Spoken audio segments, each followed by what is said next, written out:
अब यकीन माने मैं 3 दिन सवाओं के पुल के नीचे मतलब भूखा सोया हूँ।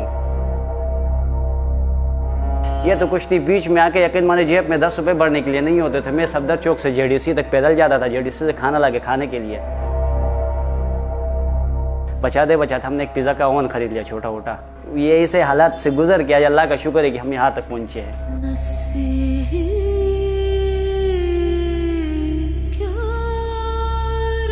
कितनी उम्र है तुम्हारी? मेरी 21 साल उम्र। 21 साल? 21 साल उम्र।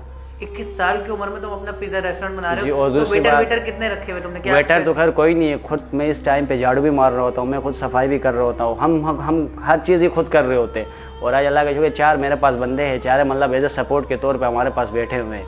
सोते कहाँ? सोते पीछे ही। हमने ये ग्राउंड फ्लोर कहीं से जो पोर्शन नहीं होता वो सारा हमने पोर्शन उठाया हुआ है, क्योंकि हमारा 24 घंटे किचन चलता रहता है। तो जिस टाइम भी ऑर्डर आया ना तो हम कैंसिल नहीं करते। सुबह 10 बजे भी आए तो हम उठ के कोई ना कोई उठ के बना के दे के आ रहा होता है। अब्बू को फ़ोन किया कभी? अब्बू को? हाँ, अब्बू पिछले साल मैंने खुद बुलाया था अब्बू को इधर। अब्बू और अम्मू दोनों आ गए थे।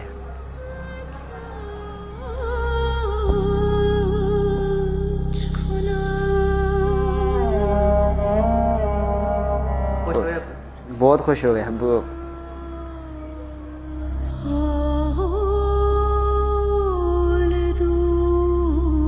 और आज जो मेरी कामयाबी पे सबसे ज़्यादा खुश है वो मेरा अब्बा है।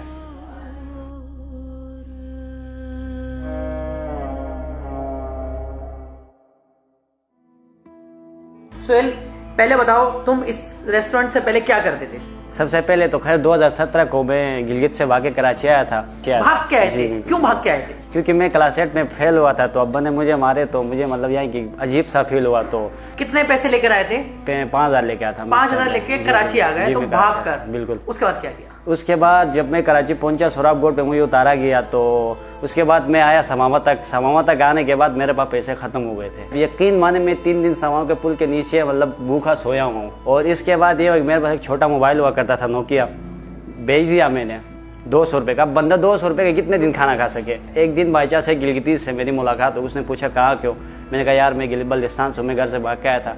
वो अपने साथ मुझे लेके गया, एक हॉस्टल हुआ करता था बास टोम्बुल अस्मानी रोड पे। फिर वहाँ से उसने मेरी आगा जूस में जॉब लगवा दी थी। अच्छा। आगा जूस सफूरा रिमीम टावर के नीचे जो है। सही है। अब्बास टाउन से मैं आप यकीन माने 2 महीने तक पैदल जॉब पे जा रहा था, आ रहा था। अब्बास टाउन से उस गर्मी में तक पैदल जाता था मैं। एक दिन मैं लेट गया तो मालिक ने पूछा कि आप आज इतने लेट क्यों आ गए? तो मैंने कहा अली भाई असल सीन ये है कि मैं पिछले 1.5-2 महीने से पैदल आ रहा हूँ अब्बास टाउन से। यकीन माने आप आगा जूस के जो मालिक नहीं थे वो रोए। उसने कहा 10,000 रुपये ले लो और बाइक ले लो अपने लिए और कल से बाइक पाना जाना करो। उसके बाद बीच में आके मेरे अब्बा की तबीयत ख़राब थी, तो मैं रावलपिंडी गया था यहाँ से। तो गया, वहाँ जाने के बाद मैंने आगा जूस की जो जॉब थी वो 1.5 साल करके वहाँ से मैंने लेफ़्ट कर दी और मैं रावलपिंडी चला गया। रावलपिंडी से मैं 20 दिन बाद वापसी आया कराची आने के बाद उसके बराबर में ही एक रेस्टोरेंट हुआ करता था फूड क्लॉक के नाम से। वहाँ मैं एज आ मतलब स्वीपर लग गया था। वहाँ से किचन में घुसते यकीन माना हालांकि स्वीपर की जॉब करने लग गया। अच्छा। उसके साथ मैंने अपनी पढ़ाई भी तो कंटिन्यू रखनी थी। मैं मतलब झाड़ू वाड़ू मार के फिर मैं अपने सेंटर के लिए जाता था। वहाँ से फिर मैं नीचे किचन में घुसते मैंने फास्ट फूड और पिज़्ज़े का काम पूरा सीख लिया। और उसके बाद ये हुआ कि गाँव से मेरे कज़न भी आ गए। अब वहाँ से 5,000 वो बचाते थे, 4,000 में बचाता था, कभी 3,000 वो, कभी 5,000 में बचाता था। बचाते हमने एक पिज़्ज़ा का ओवन खरीद लिया छोटा मोटा। हमने कहा यार अपना कारोबार करते, जान छूट जाएगी प्राइवेट जॉब से। आप यकीन माने कचरा कुंडी की जगह थी, वहाँ मतलब कुत्ते भी बैठना पसंद नहीं करते थे।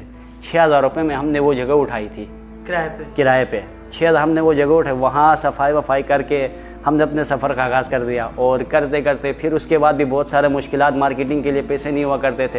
ये तो कुछ नहीं, बीच में आके यकीन माने जेब में 10 रुपये भरने के लिए नहीं होते थे। मैं सफदर चौक से जेडीसी तक पैदल जाता था, जेडीसी से खाना लाके खाने के लिए। ये इसे हालात से गुजर के आज अल्लाह का शुक्र है कि हम यहाँ तक पहुँचे हैं। और आज यहाँ पे हमारा किराया तो खैर कवर हो रहा है, लेकिन मुझे वो मज़ा नहीं आ रहा कि मतलब यानी कि एक मतलब मैं कुछ कमा नहीं रहा इस टाइम पे। और जो मैं फंसा हुआ हूँ इस चीज़ से, क्योंकि मेरे पास मार्केटिंग के पैसे नहीं थे। जो मेरे पास पैसे थे वो मैंने यहाँ सारे लगा दिए। तो मैंने फेसबुक पे बहुत देखे, सारे ब्रोकर पैसे मांग रहे होते आजकल। सिवाय आप ही मुझे मिले हो, मतलब जो बगैर 1 रुपया और मतलब उसके मेरे पास आया है। सही है, आपके अलावा मैंने जितनी बंदों से कॉन्टेक्ट करा, किसी ने 10,000, किसी ने 20,000, किसी ने 25,000। और बाई चांस आपका एक वीडियो क्लिप आया था मेरे पास, तो उसी टाइम में मुझे अंदाज़ा हो गया था, मतलब यानी कि आपकी वीडियो देख के यार ये बंदा, इससे मैं कांटेक्ट करूँगा, ये आ जाएगा एक ना एक दिन मेरे पास के। मुझे उसी टाइम पे ही मतलब कुछ उम्मीद नज़र आ गई थी कि ये बंदा एक ना एक दिन मेरे पास आएगा और ये बात हकीकत हुई और आज आप मेरे सामने खड़े हैं। तुम इतना इमोशनल क्यों? तो जाहिर सी बात है, मैं मुश्किल वक्त से गुजर के आज इन हालात में आ चुका हूँ और यहाँ आने के बाद मैं फंसा हुआ मार्केटिंग के लिए, मेरे पास कोई सोर्सेस नहीं है। तो जाहिर सी बात इमोशनली तो इस टाइम पे बंदे की फीलिंग्स कैसी होनी चाहिए। बड़े मुश्किल से यकीन माने इस हालात तक पहुँचे, ऐसे नहीं पहुँचे। अगर मैं अपनी पूरी स्टोरी बता दूंगा ना यहाँ पे, आप भी मेरी जगह में रोना स्टार्ट करेंगे। यहाँ पे मार्केटिंग के लिए पैसे चाहिए होते थे, जेब में 1 रुपये हुआ नहीं करता था। वहाँ का 6 महीने का किराया भी सर पे चढ़ा था। डेली में एक पिज़्ज़ा बिकता था, कभी वो भी नहीं बिकता था। अपने खाने को तरस रहे होते थे, कुछ खाने के लिए वसीला था ही नहीं। टोटली था जेडीसी से खाना, वो भी पैदल जाता था। उन्हीं गर्मियों में मैं ये पीछे सफदर चौक से जौहर चौरंगी जेडीसी तक पैदल जाके वहाँ से खाना ला के आराम से बैठ के मैं और वो सुकून से मतलब 2-3 टाइम का खाना खाते थे। ज़िंदगी में कभी हौसला नहीं हारा। जितने भी मुश्किलात आ गए, अल्लाह पाक का लाख लाख शुक्र अदा करके एक दिन तो खैर बहुत रोया, छत पे निकल के सही अल्लाह पाक के सामने जानिमाज़ बिठा खोल के मैंने कहा अल्लाह देना तो इसी कराची में माला माल करके, तो नहीं देना तो यही बेजलील कर। उस दिन के बाद से पता नहीं अल्लाह पाक का क्या करम हो गया। मैं यही दुआ करता हूँ कि अल्लाह पाक मुझे दे दे और मैं जेडीसी को अपनी तरफ से हर मंथ के 10% में जेडीसी को सपोर्ट कर सकूँ। सोहेल ने मुझे मैसेज किया था। अच्छा पहले तुम अजीब सा ये रो रहा था अभी कैमरे के पीछे ना, और तुम रो नहीं, टेंशन क्यों ले रहे हो? सही हो जाएगा सर। इतना जबरदस्त पिज्जा है ना इसका, मैंने खाया अभी। सिर्फ इस बच्चे के पास पैसे नहीं है। ये पूरी डाइनिंग वाइनिंग इसने खुद खड़े होकर बनाई है, खुद पिज्जा लगाता है, खुद झाड़ू देता है, खुद डिलीवरी करता है, सब कुछ खुद कर रहा है। उम्र कितनी है? 22 साल। इतना जबरदस्त टेस्ट। और क्या क्या बेच रहे हो तुम? मैक्सिकन सैंडविच तुमने बताया हमारे पास पिज़्ज़ा सैंडविचेस है। पिज़्ज़ा सैंडविचेस में 3 कैटेगरीज है, मैक्सिकन सैंडविच, इटालियन और चिकन सैंडविच। और उसके साथ एक हमारा अपना सैंडविच है, स्पेशल सैंडविच के नाम से। मैं पूरे जौहर में चैलेंज देता हूँ, स्पेशल सैंडविच हमारे अलावा कहीं किसी को नहीं मिलेगा। पिज़्ज़ा कितने का? 470 रुपए का। पिज़्ज़ा बेसिकली हम 500 का चला रहे हैं, लेकिन जो 4 वर्किंग डेज उसमें हम 470 का चला रहे होते हैं। आप अच्छा टेस्ट बेच रहे हो, आपके पास मार्केटिंग नहीं थी, आपकी इस प्लेटफॉर्म के जरिए बात गई है और इंशाल्लाह आप यकीन करें गुलिस्तान जौहर में लोकेशन में दे दूंगा आपकी ना। बाकी हमारी डिलीवरी तो खैर हम गुलशन इकबाल 13D से लेके गुलिस्तान जौहर के तमाम ब्लॉक्स और मलिर कैंट तक हमारी डिलीवरी है और सुबह 6 बजे तक है। आप एक बार इस लड़के ने जिसने इतनी मेहनत के कचरा कुंडी से उठ के इसने आज ये इतना बड़ा रेस्टोरेंट बनाया है, तो हम लोग क्यों नहीं सपोर्ट करेंगे यार? वीडियो जरूर शेयर करिएगा, सही है ना भाई? टेंशन नहीं लो तुम। ठीक है संजय, ओके, थैंक यू।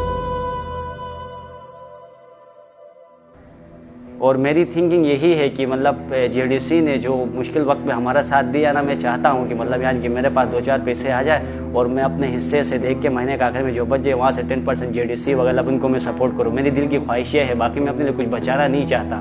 जिनके पास है वो क्या लेके गए हैं।